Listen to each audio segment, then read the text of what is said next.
If you look at the whole life of the planet, zombie movies have only been around for a few blinks of an eye. So if the reviews wipe them all out, that is a return to normality. Let's talk about 28 Days Later.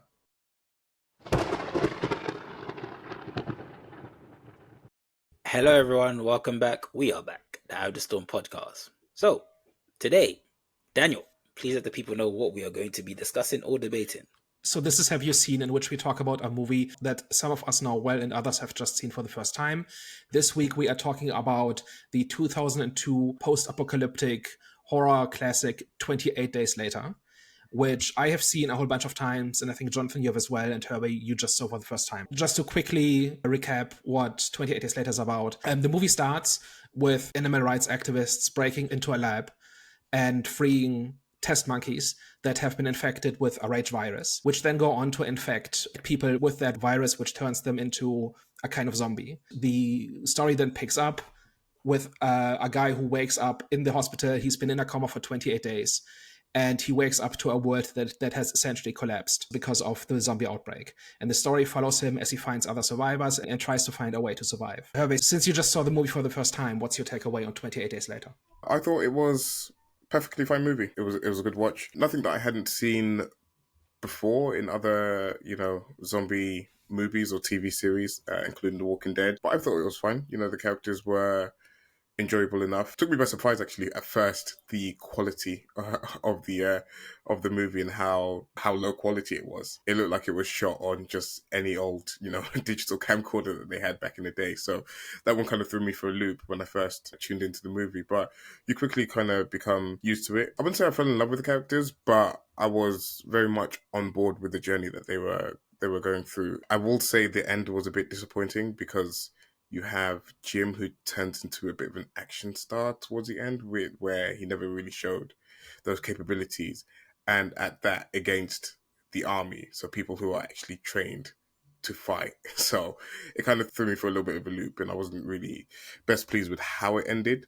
But I think everything before that was, quite compelling. I think it was all, reasonably well done. We can pick up the ending in a little bit, because it definitely doesn't have the same kind of ending that most zombie movies have. Just to quickly talk about the quality, the reason this looks the way it does is because it was shot on digital as was available in 2003, because it was shot for a relatively low budget of $8 million at the time. So yeah, it does look a little bit like a home movie in some places, right? But I think that does add a little bit to its believability as well, right? Because the entire project here is to make zombies believable. And the question is, did it do that for you? Did you believe this was really happening, this was real?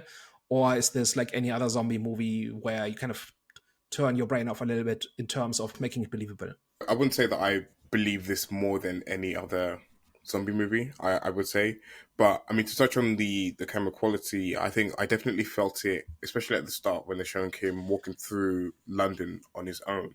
And they're doing some of these like wide shots of the city and him sort of walking from the hospital, etc. I did feel the low camera quality there. But once we got a little bit more focused on the characters and once we got a little bit more focused on their story, it was definitely less noticeable. In terms of like the world itself and the feeling of it, and I don't know whether it's because we're from London and I know the places and you can kind of recognize certain things in the movie, that it felt more real in that sense. But I wouldn't say the quality of the movie made the zombies feel more real to me. Yeah, I think like things like shaky cam and extreme close-ups and very hectic action sequences, I think are way overdone now. But I think back in 2002, like that was a bit more innovative, right? Where fights are very chaotic and you don't really see what's going on and you see everything very up close. And I think in a situation where you've got regular people just trying to survive against these rabid monsters, I think that fits there. And then making it look a little bit like a home movie supports that effect, I think. Didn't they introduce the whole like fast-raged infected? Yeah, so the big impact that this movie had was that it basically, as far as I know, invented fast zombies. Because before this, zombies were the slow shamblers that we know from The Walking Dead and like classic zombie movies. And this was the fast rage zombies who were like scientific zombies, right? They're not caused by some kind of curse. Or like in Day of the Dead, like hell is full and so the dead walk the earth and stuff like that. Like these are people who are infected, and they're never called zombies in the movie. And them being fast and aggressive and just charging at people and never stopping. That's a zombie archetype now. Now, whenever you make a zombie anything, book, game, movie, whatever, the big question you have to answer is, are your zombies fast or slow? And that completely changes the kind of tone, and it kind of sets the basic foundation of your zombie story, right? This movie basically popularized the fast zombies that just run at you and never stop. For me, who is someone that only knows fast zombies in modern media, it's difficult to know how, and not to get too sidetracked from this movie, even though it's related, because they kind of pioneered the fast zombies, but it's difficult to try and imagine how slow zombies or just like walking zombies would have had any tension. And maybe you have some good examples of, where it was done well, but it's hard to imagine not surviving if the zombies are slow when you can just simply outrun them. So for me anyways, for the mindset that I have, or the knowledge that I have on zombies, it's definitely a welcome addition, and something that ups the stakes and ups sort of the ante of those zombie encounters in the movies, because it just adds a lot more pressure to what they're doing. So in this movie, they have the scene where they're trying to change the tire, which was not as believable as other aspects of this, but they were trying to change the car, and then they just all kind of decide to use their strength to lift the car while the little girl changes the tire on the car. But when you have the pressure of the zombies running at you, it adds that sense of urgency, which I feel is definitely needed, not just in this movie, but in all the zombie mediums. Just in terms of slow zombies, aren't the Walking Dead zombies slow? I was going to say The Walking Dead, and I think with The Walking Dead, and I was going to say it is 28 Days Later is smart that they actually did use fast zombies, because with The Walking Dead, the reason why the slow zombies worked is because the zombies came in packs. So even though they were slow, they filled up the space. As in, like, you would have to, it would be virtually impossible for you to outrun it because there's just so many of them. So whereas with 28 Days Later, it was like, okay, they would have needed, if they were to do slow zombies, it wouldn't have worked because it just would have looked bad in general. Like, it wouldn't been as atmospheric and as gripping as well. So I think with this one is like, okay, what can we do instead of slow zombies? Because I'm pretty sure they had the budget as well. So what can we do instead of slow zombies to kind of like fill the space? Fast zombies. So I'll say that's definitely a smart way of filling the space and getting your attention. Yeah, and also it works better with the idea of this is as realistic as possible, and these are people who are infected with a virus that is basically just turning them into killing machines instead of being reanimated corpses. It's not quite the same thing, right? And throughout the movie, the aggression is really the defining feature for the fast zombies, whereas with the slow zombies, it's more about attrition. One zombie is not dangerous. You can always outrun it. You can always kill it, but it will never stop coming, and there will always be more, and they will never get tired, and eventually you will get tired, and then they will catch up to you, right? Like, that is the terror of zombies, right? That you just will never get a break. And here it's a little bit different, where the encounters are over very quickly, right? They just run at you, and you either defeat them or they defeat you. But there isn't really the siege mentality that you have in a lot of zombie media. You mentioned something else earlier, which is that we all live in London. And I watched this movie before I moved to London many years ago, and have not really seen it since then. But then COVID happened, and I kept getting reminded of 28 Days Later specifically because of the opening sequence of this movie, but also just disaster movies in general. So the first 5 minutes or so, where Jim is kind of wandering around the empty London and trying just to find somebody, and it's completely empty. That was basically my commute for 6 months, because I would go into an empty city, and there would actually be newspapers like in the office kitchen talking about lockdowns and stuff like that, right? So it was exactly like out of a zombie movie, which I always found kind of funny. And it reminded me of that kind of movie. And apparently this movie really got popular again during the pandemic as well. And I think that really speaks to how plausible a lot of the little details are. I could definitely see for how, like, for us being from London, how it made it more entertaining watch, especially during the COVID period. I actually didn't think of watching it during the COVID period, even though I watched a lot of dystopian and zombie apocalyptic movies and TV shows. For someone from London, I could definitely see, I'm from London, so for me it was more gripping, because obviously just like the whole desolate portrayal. And, it just kind of gave a more sense of dread in comparison to any other zombie movies and shows that I've seen. because I'm from London. So I recognize a lot of the places that were, that were being shown. So at first, I'll be honest with you, I think I watched the first 10 minutes and I took it off. And then this was a long time ago. And then I came back to it another time and then I appreciated it more because it was London. I kind of had to get past the awful quality and just actually focus on the story, and actually seeing the locations, how just isolated it was and how there was no one in the streets. I appreciated it more, as in I appreciated my experience, because I was like, damn, that's pretty cool. And if anything, it felt more eerie watching it now as well, just because of how busy London is, and like there's literally something going on in every corner of London. So when he was like walking through, I was like, surely like you would see someone else or like hear someone or something, and it just made it feel a little bit more eerie as to, okay, what's actually gone on, and where is everyone, and why aren't even the zombies kind of reacting to the noise that he's making in this. Yeah, looking at it from that lens, I was just like, damn, like something bad really happened to London to completely like shut it down, to completely wipe out everything and everyone that was operating in the city, again, just because of how densely populated it is and how busy everything is in London, especially in some of the locations that he was in this movie as well. I heard you mentioned this part about the tunnel and them changing the tires. That was actually my favorite scene.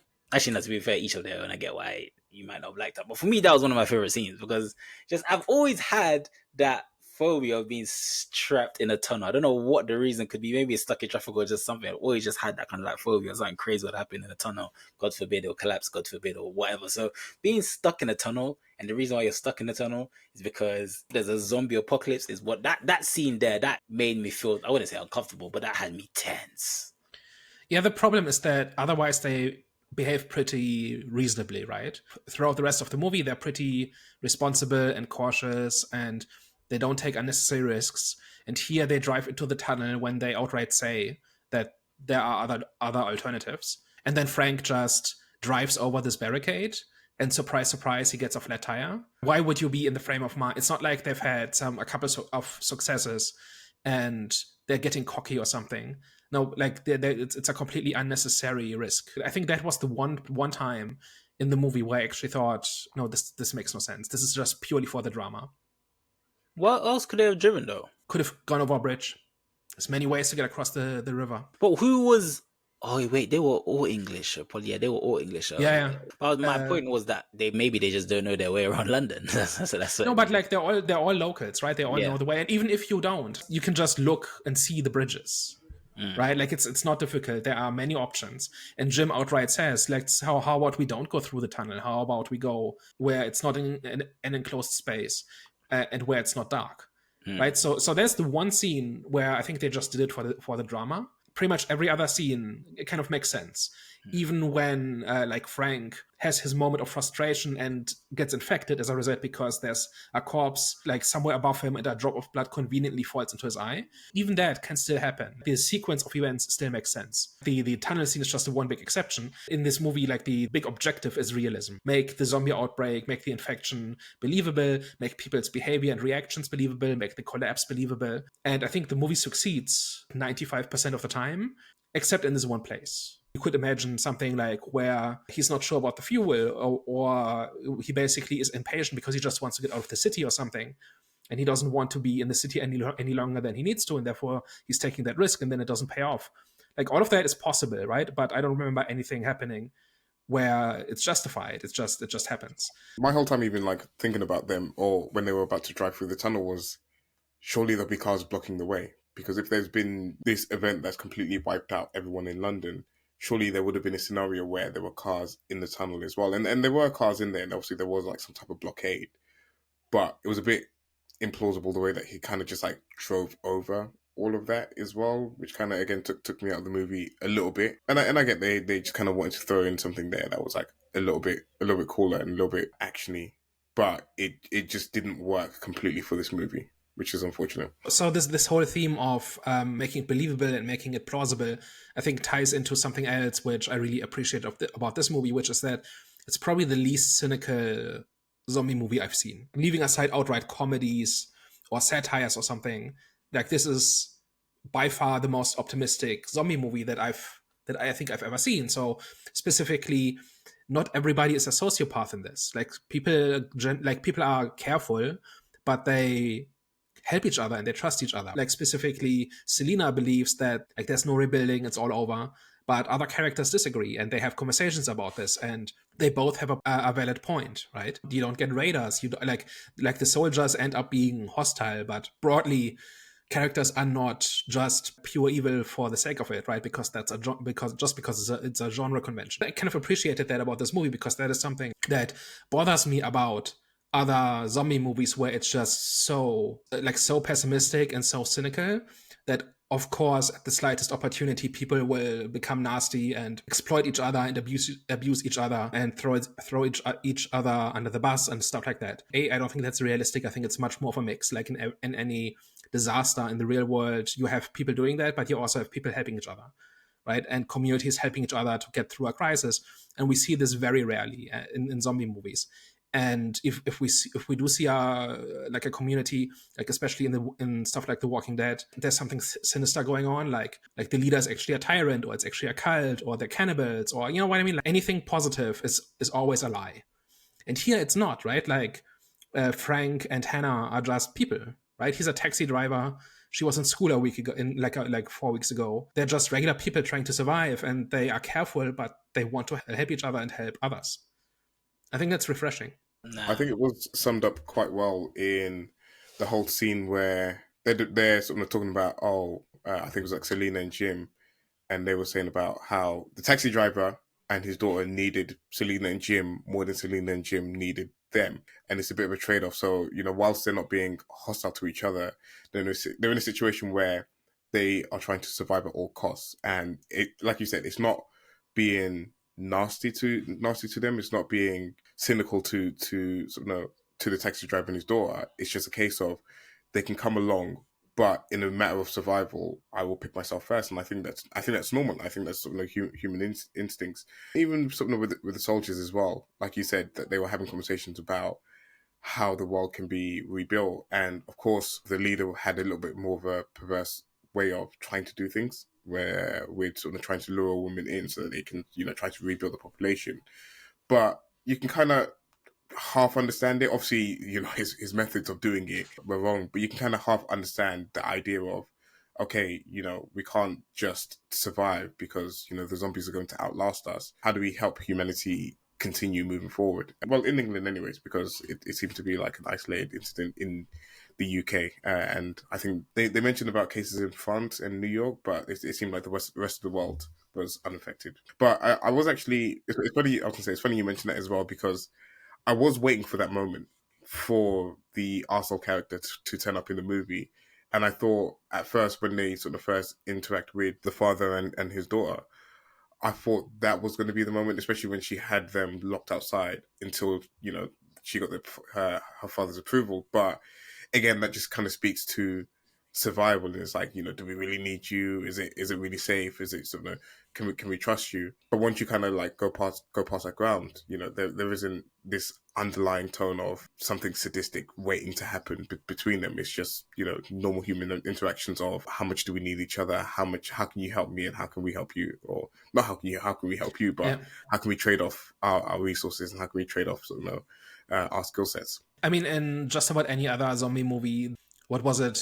Frank gets them something to drink, right? He breaks out the fancy alcohol, right? Just to celebrate the occasion that they find that they've met somebody else who is alive. In any other zombie movie, that would have been poisoned, and they would have been fed to the zombies, like woken up being fed to zombies or something. And that doesn't happen. The guy is just happy to see somebody who is alive. I think you said something about the zombies will outlast us, but actually in this movie, it's the other way around. In any other zombie movie, it is about like this losing battle, right? Like Walking Dead specifically, I think everybody is infected. Is that right? Or am I confusing my franchises here? But like there are zombie versions where it's just rigged from the start to be pointless. Everybody will turn into a zombie at some point, or there is simply you can't run forever, that kind of thing. Like there's no rebuilding, right? And here it's the other way around. Like the zombies, because they're alive, have a limited lifespan, right? And we see this after 8 weeks, right? They are in fact starving. Anybody who is still alive at that point has outlasted the crisis and has a chance at rebuilding and can now rebuild. The movie basically ends with the end of the zombie crisis, right? Because these zombies are not sustainable. West says at one point where they've got this zombie, like one of their squad gets infected, and so they chain him up to study the progression of the disease. And he says at one point, like Jim asks him, "Have you learned anything from him?" And West says, "One thing I've learned is that he will never build anything. He will never grow crops. He will never have children. He will never build a house." Right? Like this is purely destructive. And people are constructive. People build things. They build communities, they build houses, they invent technologies, and the zombies do nothing of that. I think that is one of the really big themes here, is that you can actually, in fact, build something. You can, in fact, make things better, and the zombies or the crisis is a problem to be survived, and it's a stress test, but it's not the end of the world. And that is why it ends with them being discovered, and we see that help is coming. I liked the change in Selina's character as well, when we're kind of like talking about surviving and, you know, building and, you know, having these connections, etc., where her character changed from, again, being quite cynical and being, you know, all about nothing really matters, everyone's going to die anyways, pretty much, to kind of building a strong bond with, it's almost like a new family that they had with the daughter and obviously the taxi driver that ended up dying in this, and Jim as well. And you can see that amidst having absolutely nothing and having everything kind of taken away, is okay, a reminder of what's important. And, you know, what's important is, you know, the connections that we have, you know, the bonds that we're able to build between one another. And, you know, she becomes quite sincere in her actions to the people that she's traveling with, especially in the scene where, you know, they're about to, you know, be abused by the soldiers. And, you know, her mind is, how can I protect, you know, this little girl's innocence, and how can I sort of try to make sure that she doesn't know or isn't affected by what's happened, because in that moment she's powerless to sort of to kind of do anything. They have all the guns, they have all, you know, the strength. They're, you know, kind of just like two women trying to put up a fight. And it's like, okay, what's the one thing I can do for her to try and protect her? So I think it was like great to see her development through the movie, and her rediscover the importance and what's important. And I'm not even sure why Selina is so cynical, other than it's just her personality, because it seems like other people have lost more than she has, right? There's the scene where they are hiding in the kiosk, and her friend, what was it?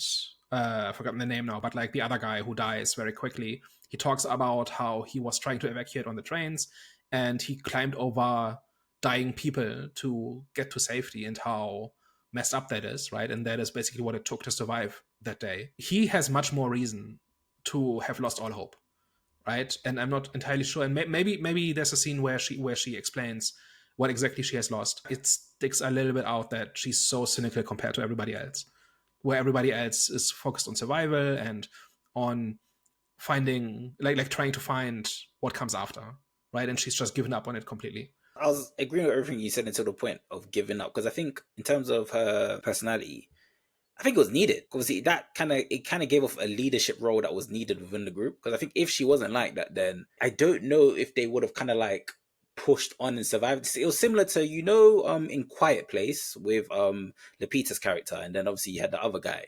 I think if Lupita wasn't the way that she was, cynical as well, and kind of like standoffish, and just wanted to kind of like just motivated towards her goal and just motivated to continuously be on the move, I don't think they would have got anywhere if they were just relying on, you know, the other guy that was pretty much in shambles. So I think their group kind of needed her personality in a way, even though she was off-putting, and it kind of does seem like, it seemed like she did want to be by herself but didn't at the same time. But I just think she was like, it was like tough love, and that in that tough love there was direction. So I think she needed to be there. It definitely creates the right dynamic, right? Where she pushes forward and he wants answers, and she's just entirely focused on survival and staying one step ahead of the infected, and Jim tries to look at like the broader picture a little bit. So I know I'm like, that dynamic is absolutely right for the story. It's more like, it wasn't entirely clear to me just why she was in that place, right? Why that was her reaction. It's like we probably needed a little bit more on her story, a little bit more on, like, you know, why she had this perception. And it could have been something to do with how maybe she, like, even before the apocalypse, how she maybe felt abandoned, or how she felt disconnected from society, or in some type of way. And then when all hope was gone, is that how she kind of found herself reconnecting with people and sort of finding value in time. It's something along the lines of, without kind of like rewriting the movie for them. But they just could have put something a little bit in there just to help contextualize the character a little bit better. Yeah, it just didn't seem to be like a function of a character arc or something like that. One other thing that I really liked about this movie is how deliberate the scenery is in a lot of places. So did you guys pick up on how a lot of the time shots are framed where either in the foreground or the background there's some piece of civilization? So when they go to Jim's parents' house, there's like an electric pole just in the foreground, and all the wires go to the different houses. And that is all useless now. And then there's other examples where the highways that are now completely empty and are just slabs of concrete, right? So like whenever characters are going somewhere or arriving somewhere, there's something in the background that reminds us of like how things used to be. For example, when they rest in the ruins. So that is also civilization, but even older. So that again is like something that's like a holdover from a bygone era, and that used to serve some kind of function and now it doesn't. And basically everything we know is in the process of turning into that. Then it's like one after the other that is like that, where they never really talk about it. But most scenes have this in some way. Or there's like a scene where he arrives in the church. The shot is entirely focused on this giant wooden cross, and we just see him walking in the background. We see it like twice at least. And that has something to do with like institutions that no longer exist and that are not providing any help to anybody in this particular case, right? So, but it's like something from the past that people used to trust in. It's just at least 10 times where they frame things in such a way where the characters are kind of walking through kind of the empty shell of civilization. It's never really spoken about, right? It's never really explained. But what do you think it's trying to say? Because if you because I didn't pick up on it on first watch, but what do you think is trying to say, apart from obviously, kind of being remnants of bygone times, but what's the sort of the purpose of it within the themes? One place that zombie movies can go is that like a lot of zombie movies are kind of about consumerism, and that's why a lot of them take place in shopping malls, and that is why a lot of the time there's like at least a sequence where characters go on shopping sprees, right? They just grab all the stuff they could never afford in their normal lives and that they spent years pursuing and never quite got there and stuff like that. That was missing here, right? Like they raid a supermarket, but that's because they need food. And actually at one point, Frank admonishes Jim because he's going for something inefficient, right? They're talking about, okay, we need sources of protein and we need stuff we don't need to cook. We need to, we need medicine, whatever, right?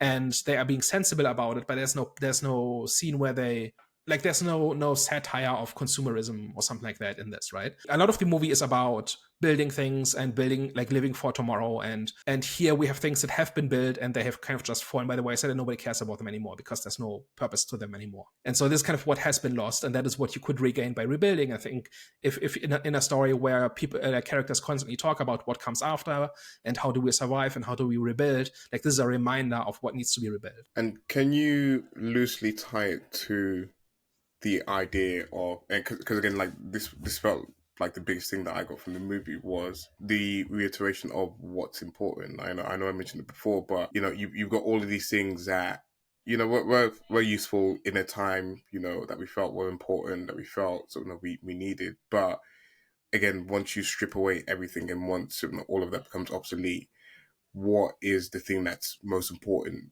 to people? And its connection. And the reason that they go on this journey across town is for the connection to other people. Even obviously it's tied to safety and survival, etc., but it's that community. It's connected with other people. And then you have this group of people that you have the father and the father and daughter that are sending the signal through the balcony, trying to get anyone that they can to notice them and come and find them so that they can connect with them as well. And of course you got Cillian's character who was, cynical, but then found her connection with, with these people as well. So again, for me, that was like, the biggest thing that I took away from this movie. It almost feels like that can kind of tie into it of strip all of that away.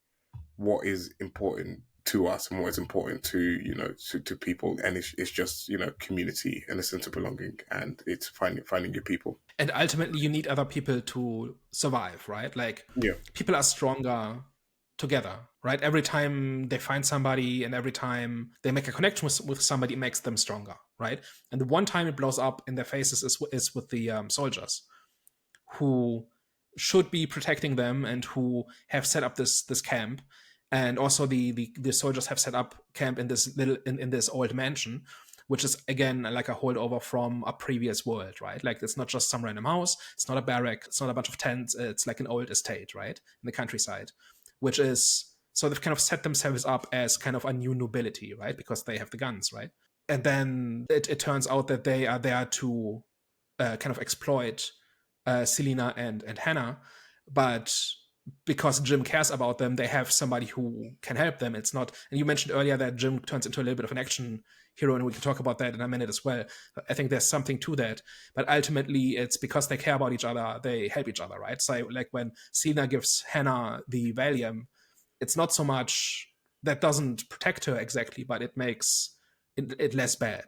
And she basically says, yeah, like this will not kill you, this will just make you not care. People are looking out for each other and people are helping each other, and that is what lets them win in the end. And in the end, they have kind of formed a kind of family, right?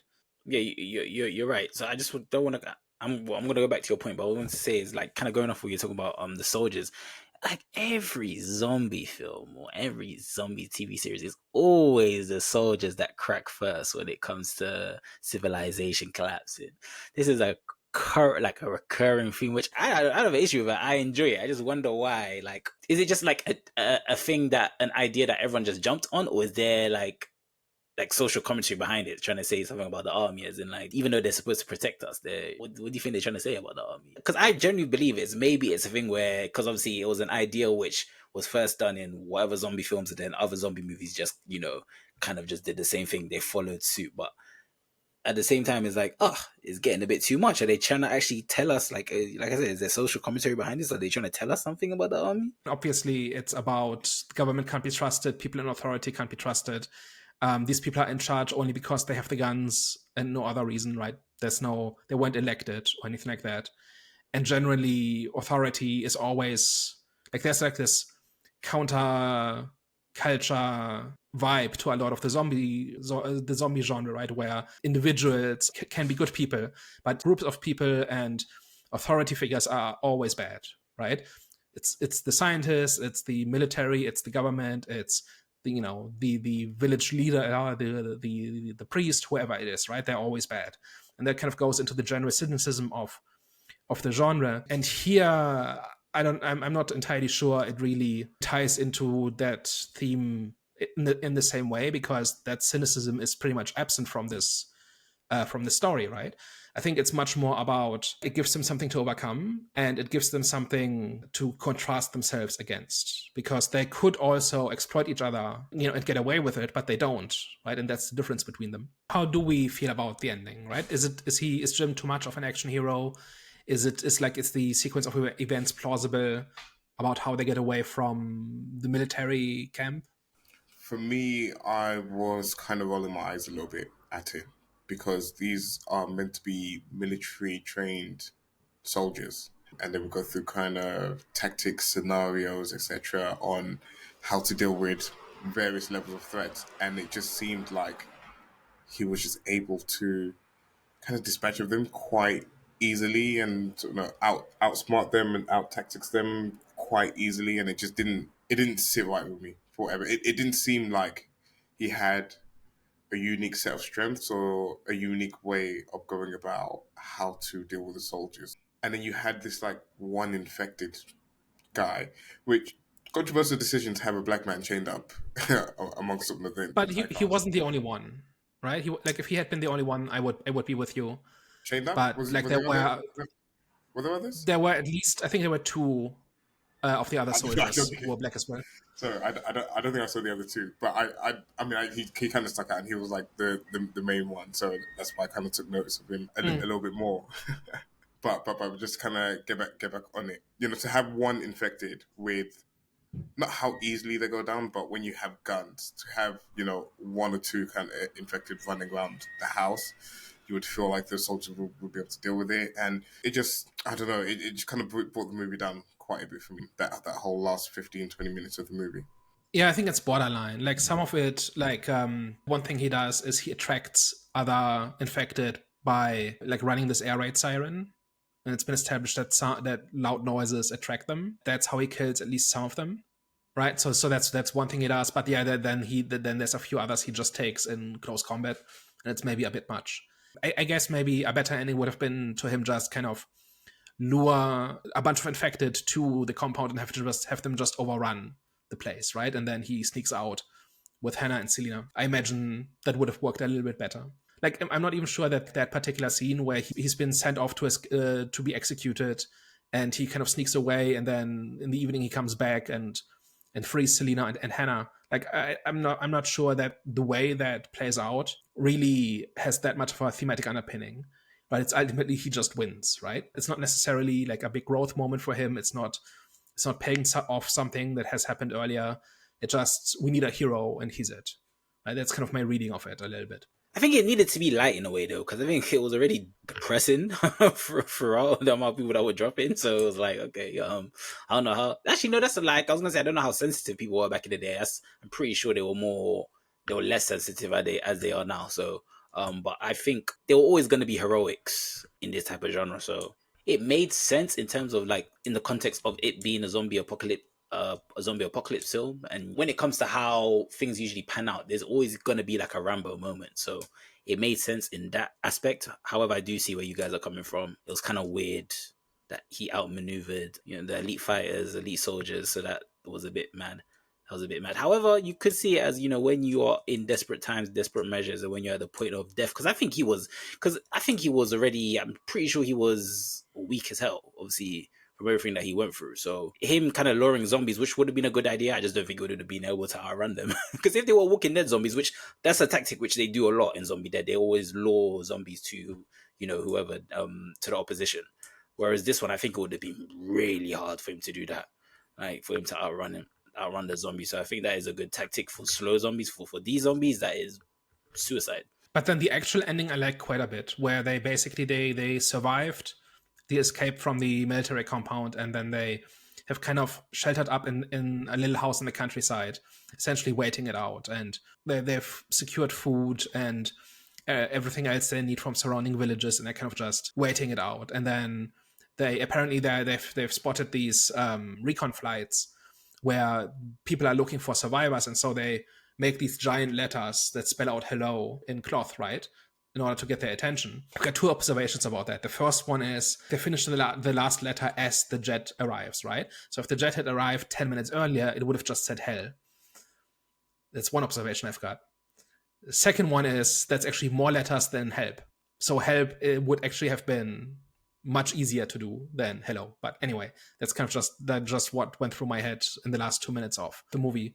But I think in general, like I really like the ending. It ends upbeat.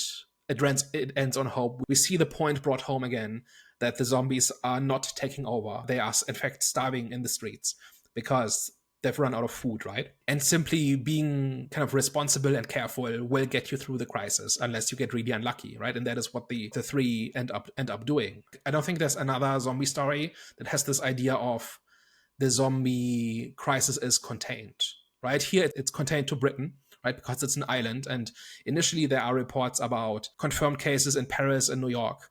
And that might not even be true. That might just be rumors. But if they are true, then that got contained, right? Because the rest of the world has not collapsed. Like it's just like if you are in Britain in that situation, that's bad news. But I kind of like the idea that the world is kind of watching and is kind of trying to figure out what to do about this. Clearly, they've decided that they're not just going to send in the army, right, to rescue people. They're kind of containing it, quarantining it, and kind of waiting it out. And now that things are winding down, they're looking for survivors. I don't think that is a dynamic I've seen in other zombie movies, right? It's always kind of the global collapse, or we don't talk about scale at all. So that's like another way in which this movie is kind of breaking the mold a little bit. It does inform the story, right? Because it's a contained crisis and it will be over, and you just have to make it to the other end. And it'd be interesting to kind of see, I don't know if it is in the sequel, the outside world's view on what's going on, and to maybe expand the universe a little bit and see how the rest of the world is reacting to it, and what is being done about it. So I don't know if that is the sequel or if it's still kind of focused on what's going on in the UK. Yeah, the sequel is very much about what happens after. Now the immediate crisis is over, and now we need to kind of rebuild. It's kind of what the sequel is about, and we'll get to that, I'm sure, in another conversation. But yeah, I think it does make this zombie story a little bit different. It also reminded me of this idea that I've had for a while, and I think I've mentioned this in previous conversations, which is that I would like to see more zombie stories that are not American centric, that it take place in other environments and cultures and under different circumstances and assumptions, and just see what like, there are obviously zombie stories, but they tend to usually follow the American template, right? Like everything collapses, everybody's out for themselves, the place becomes lawless immediately, right? Like that's almost all zombie stories, including the ones that are not American. There are some, but I would like to see more, just more different perspectives, more different takes on what such a crisis would be like. And it was actually interesting to see them take on the zombies without guns, because again, that's the normal template. That's the normal. Americans have guns. You kind of find your resources, but here you have to improvise. You have to sort of kind of go with what you have, whether it's like a long machete or whether it's like a baseball bat or whatever. It makes a threat a little bit more dangerous as well, because you can't just shoot them from a distance. I mean, I know we got there in the end with the army, but that's the army. But here it's the zombie has to get close enough to you for you to deal with the threat, and it just adds to the stakes and adds to the tension being built. Yeah, absolutely. Any other thoughts on 28 Days Later? No, solid movie. I don't know if it was Cillian Murphy, one of Cillian Murphy's first roles or something along the lines. I think it was his first leading role. So they actually went out of their way to hire unknown actors for this. Christopher Eccleston I think is the most well known, but even in 2002 he wasn't a leading actor, I don't think. So is that the father? like in the major. Yeah, you might have seen him as Doctor Who and a few other things. He and Cillian Murphy are the two that are really big that you've heard of. But they went out of their way to hire no-name actors that either had not done anything or were not big stars, because then it makes it more believable that these are normal people. Anyway, well, it didn't completely work, because I know Cillian Murphy, and like I'm seeing this from the lens of now we do, yeah. Mm-hmm. Yeah. The digital video made it feel more raw, so I can appreciate it a bit more. It's not one of my best zombie films I've seen. However, it is definitely something that I would watch again, surprisingly. I think it's because it was based in London, so then you're right. Kind of like watching something that follows the American structure, and you know what I'm saying, is refreshing to see. And I think this was definitely refreshing to see that it was in London, because is there any zombie TV, like zombie apocalypse TV shows or movies that's based in England? There's Dead Set. Have you seen that? I've seen that. That was cool. It's not like a classic, but that was cool. It's not that well known, but it's essentially from the point of view of Big Brother contestants who are in the Big Brother house as the zombies take over. Yeah. And they basically don't realize it for a while, and then they realize it, and then they're stuck in this artificial environment, and all the crews have gone home, and there's zombies everywhere, and it's pretty good.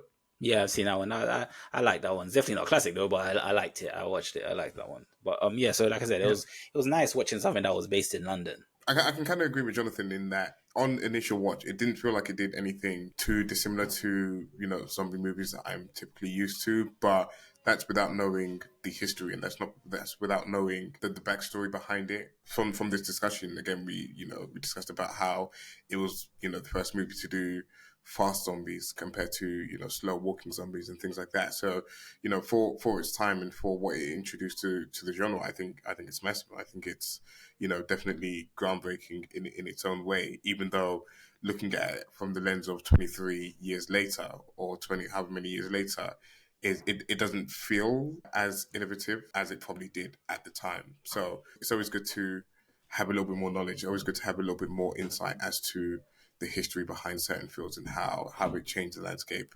especially when looking at some of these older films. So I can appreciate it for that. Like I said, at the start of this, I said it was perfectly fine movie for me. I'll still go with that. I'll still say it's a perfectly fine movie. It's a really good watch, and yeah, I enjoyed my time with it. Nothing really negative to say. Nothing too negative to say about it. And that's, I think, the case with a lot of classics, is where once they've been influential enough, they are not that impressive because you've seen 20 copies of it, right? And this is kind of a bit similar, where like the virus-based zombies and the fast zombies and the rage zombies and vomiting blood everywhere, like that's pretty standard now in a lot of zombie stories. But this is where it started. But even beyond that, I think just the way it's constructed, how its characters are introduced and how it's paced, and the way, like, just what it tells us and how it gives it has to give a whole bunch of exposition at the start.